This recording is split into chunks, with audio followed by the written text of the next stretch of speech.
Motorcycle যা আজকের দিনের দ্রুতগামী একটি জনপ্রিয় যানবাহন। কিন্তু কখনো কি ভেবেছেন কিভাবে আর কেন মোটরসাইকেলের আবির্ভাব হলো? আসুন আজকে আমরা মোটরসাইকেলের ইতিহাসের পেছনের গল্পটা জানি, কিভাবে এবং কেন এটি তৈরি করা হয়েছিল। 1880-এর দশকে শিল্প বিপ্লবের সময় মানুষ দ্রুতগতিতে চলাচলের নতুন নতুন উপায় খুঁজছিল। ঘোড়ায় টানা গাড়ির বিকল্প হিসাবে এমন একটি যানবাহনের প্রয়োজন ছিল যা কম খরচে দ্রুত চলতে পারবে। সেই প্রয়োজন থেকেই প্রথম মোটরচালিত বাইকের ধারণা আসে 1885 সালে। জার্মান উদ্ভাবক গটলিফ ডাইমলার এবং তার সহকারী উইলহেম মেবাক মিলে প্রথম মোটরচালিত বাইক তৈরি করেন। এটিকে বলা হয় রেড ওয়াগন, যা কাঠের তৈরি ছিল এবং পেট্রোল ইঞ্জিন চালিত ছিল।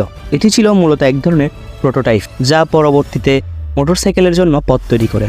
1901 সালে প্রথম মাস প্রোডাকশন মোটরসাইকেল তৈরি করেন ব্রিটিশ কোম্পানি রোভার। এরপর হার্লে ডেভিডসন, ট্রায়াম্ফ এবং অন্যান্য